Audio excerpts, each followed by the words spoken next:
Leathered marble. What is that? It looks like a little paver, or is it like a travertine tile type? They're actually very large. So they're large and fairly thick. So it's a chunk of marble about 1.5 inch thick.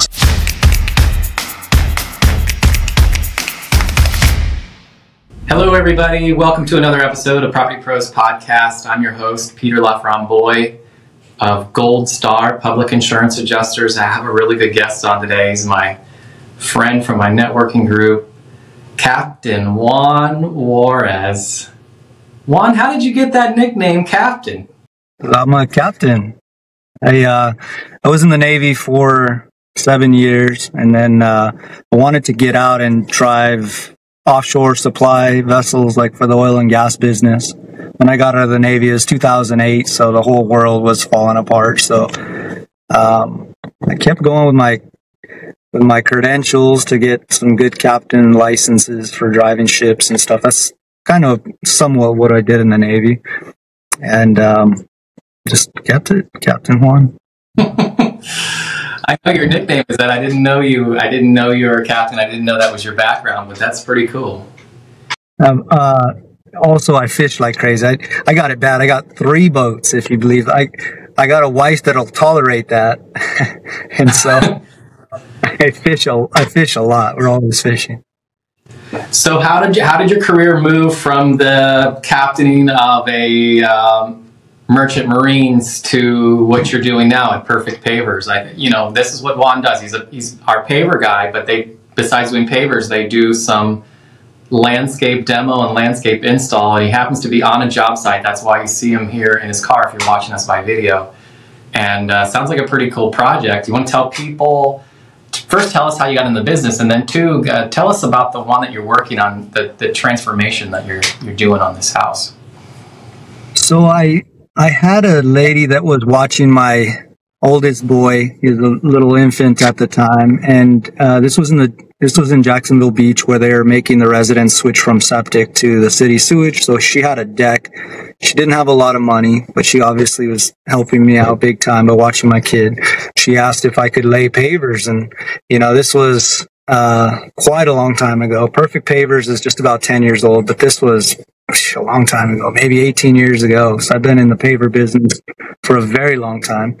And so I started with her project, and one, of course, leads to another. So her project took way longer than I expected, nearly killed my back. I did it almost by myself, and it came out pretty good looking, very beautiful.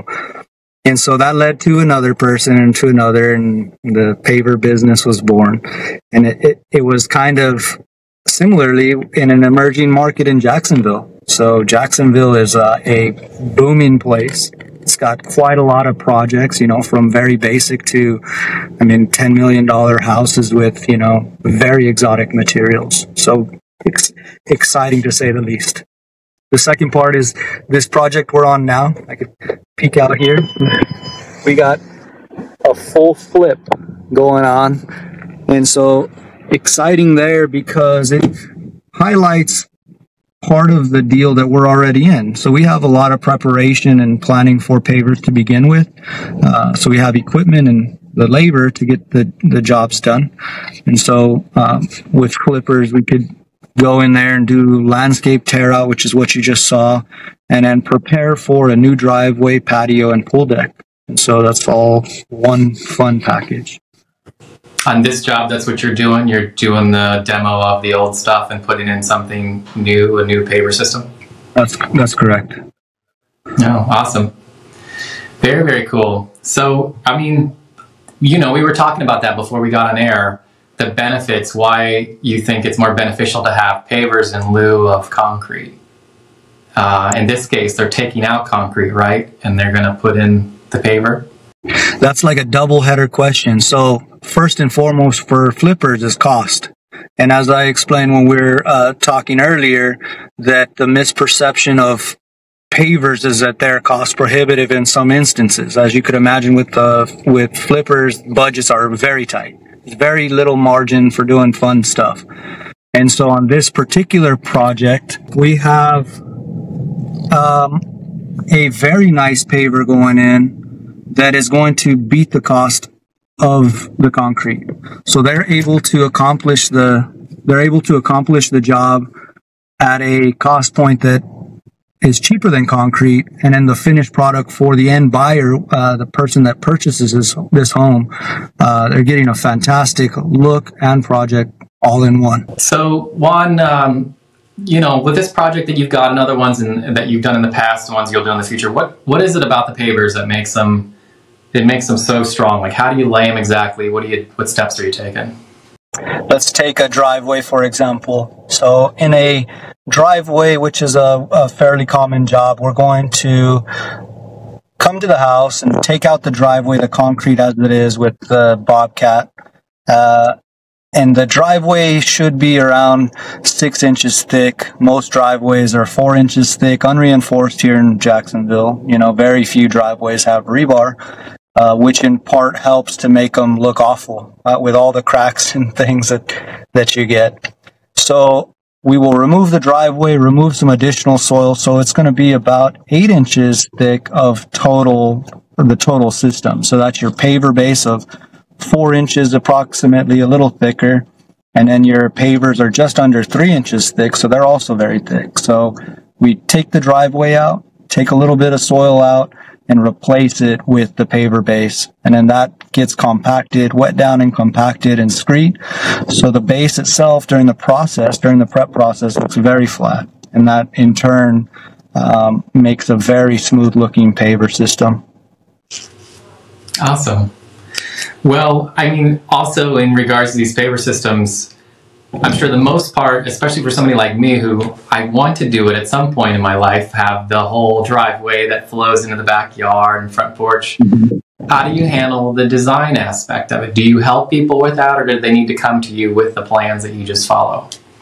That is the most exciting part of the job. And so we handle both ways. So again, some customers have a very good eye for design, and they have very specific projects kind of detailed out, and we could work off a set of plans that they already have, whether that's a designer or a contractor, or more often than not, we have the customer say, hey, I would like to do this, this, and this, design it for me. And usually we walk it together and we discuss the functionality and the flow of the property.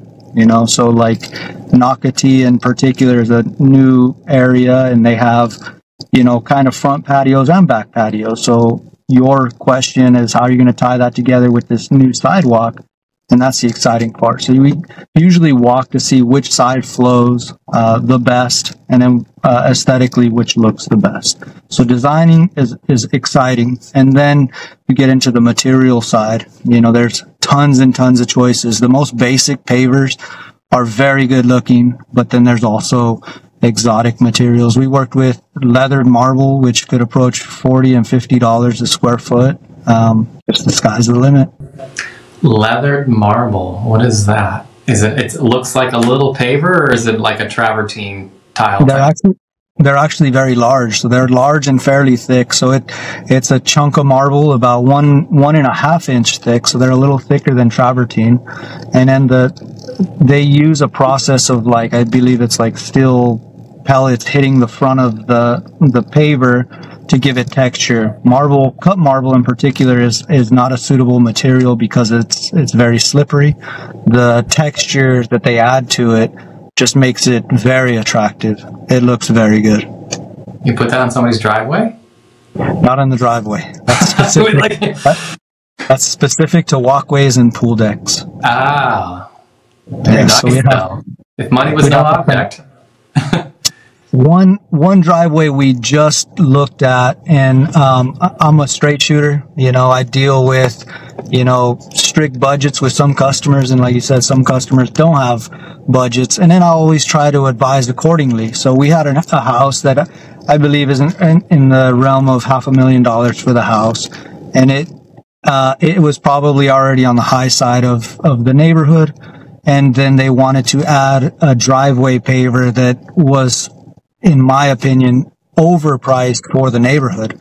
So this smaller driveway was going to cost in excess of $25,000 because of the specific paver the lady wanted. And to add insult to injury for that paver, it was a white shell paver, and it was going to take around, I think 3 or 4 months on that paver. And so, you know, they went with my advice, luckily, and didn't do that, because not only will it always appear dirty, but it's just, I mean, the return for that paver, even though it's going to look amazing, it's certainly out of place for that house. Yeah. No, that's good advice. I'm glad you caught that. I mean, people need you to do that, right? Sometimes they're, of course, the champagne taste, right? It was 2 retired doctors, so I mean, but they had a modest house and they could easily afford it. But, you know, I mean, a little good advice goes a long way. You know, I explained, you know, go on a vacation. I mean, this is the real difference, right? Their driveway with standard pavers was going to be close to $14,000, and you know, to pay that excessive amount over just to change the material to this very rare paver, it doesn't make sense. You know, we're in real estate. We deal with a lot of houses and different things, and the right way forward for these people was to say, you know, I advise not to do that. You know, even though it's very unique. You know. Yeah. Interesting. One more point on that is it's kind of funny is that one of our main sources of driveways and things is people want to change the color of the pavers. And so many times we're actually coming up on a project, 14,000 square feet of pavers, and all they want to do is change the color. The pavers are only 1.5 years old, and obviously they have the financial resources to do it. They want a different color because they're changing the color of the house. So for that particular customer, they're advanced in age and they're going to spend all this money on the pavers, and the person that buys their house is probably going to rip them out. So I said, stick with the basics. Wow. So, what are you doing with those old pavers? Are you harvesting them and try to reuse them on another job, or sell them to maybe a boneyard or something? So certainly, yeah, they get reused. There is a custom paver for the pool deck that we're also changing out. They have a white, it's like a coral, very rare. It's a white coral paver, and we're changing that one to marble. And then the front one is going to the contractor's property. So we have the architectural designer lady has got a job already for the coral, and then the general contractor is we're adding those at another property. So cool. So it's so funny. I'll have a story similar to that. So I used to be in roofing for years and years before I became a public adjuster. And I actually got a job with the Columbus Catholic Diocese, and it was to do one of the refectory buildings that was a tile roof. And as you might expect, tile you can harvest it. But it was a common tile, so it wasn't that valuable. But still, we did the math in our head and said, okay, if we pay extra for the labor, if it costs us more in labor, you know, we can resell this product. But when we deal with these independent, I don't know if you ever have this with your job, we deal with these brokers that they'll have a price for you today, and then tomorrow the price changes, the day after that the price changes. So we're in the middle of harvesting as many of these tiles as we can possibly save without breaking them. And it turned out it was a complete waste of effort. It was like no benefit to it. And we killed ourselves trying to save it. But I didn't realize that was a common theme in your line of work too. We don't deal with so much price volatility, but we certainly have tons of good homes for this. I'll call it recycled material, because it looks amazing. And one prime example, and it's simply just pulling up material and replacing it from one orientation of the property, is Orsay Restaurant in 5 Points. That's one of my good buddies, and it's around, I think, 8,000 square foot of pavers, and we had to change the configuration of their parking lot because they had flooding issues. And so the pavers there were laid, I think, 14 years ago. And this also goes to the question of longevity and durability. So we took those pavers and shifted the entire driveway 40 feet forward, used the exact same material, and it looks amazing. It looks amazing. Are you cleaning them when you pull them up, or are you putting them back down, then you have to clean them off and put this? I'm wondering how all that works. Just through the process of moving them around, they were, they're over 15 years old, I guess. And so they're getting rustic, I'll call it, right? They're a little beat up, which is a very good look for pavers. And so just through taking them out, piling them up, putting them to the side until we could re-level and fix the drainage issues, install additional drainage. When we put them down, they didn't look like they barely needed to be cleaned at all. They looked very good. And actually, there's a paver called a tumbled paver that it almost looked like a new installation of pavers. Very good. It's funny, we hear from our power wash guys in our group how much they want to seal these things. What are you telling your people when you put these projects in? You telling them to get sealed right away, or how do you handle that? That is a case by case basis, I would say. In my opinion, pavers are a maintenance free system. So to add sealants and other things is just a case by case basis. There's obviously challenges to polymeric sand, which is a jointing sand, and sealants in that they add a layer of maintenance to your project. So in the example that we put sealants on a driveway, it's not a one and done type deal. So you'll put the sealant down, it'll last for X amount of years, and then it'll have to be redone. But in the process of resealing a previously sealed project, it has to be stripped. And so you have to strip it, reapply the sealants, and so that becomes a little cumbersome. So the only time I recommend sealants is walkways and pool decks. Otherwise, it's a maintenance-free product. It's going to last beyond 20 years and look excellent. Very interesting, buddy. I didn't know that. So you and the power wash guy, not super tight then, huh? No. We have customers that are adamant about getting their projects sealed, and I have no problem with that. We on very rare occasions will seal.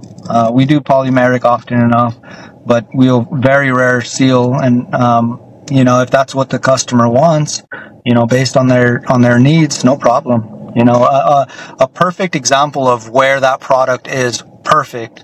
This is another commercial project that you guys could see is 5 Points Chapel. It's a wedding venue in 5 Points, and their project is the best application for sealants. So they have a reception area on the side where they do the ceremonies and receptions on the outside, and it's bordered by a dark paver with white 16 by 16s with a pendant in the middle of this courtyard. It looks amazing. This was in a magazine, actually. But the white pavers, unsealed, as you could imagine, are susceptible to staining from wine. And so their problem there is that they're always getting dirty with extremely difficult to clean type situations such as wine. Absolutely perfect situation for sealants. Always recommend that. So people had a wedding getting overserved with the alcohol. They need to put that down. All right, good advice. Thank you so much, Juan. Yeah. This has been so much fun. I'm glad you've made it to our show here on Property Pros Podcast. Do you want to tell our guests how they can get in touch with you for their paver needs in the future?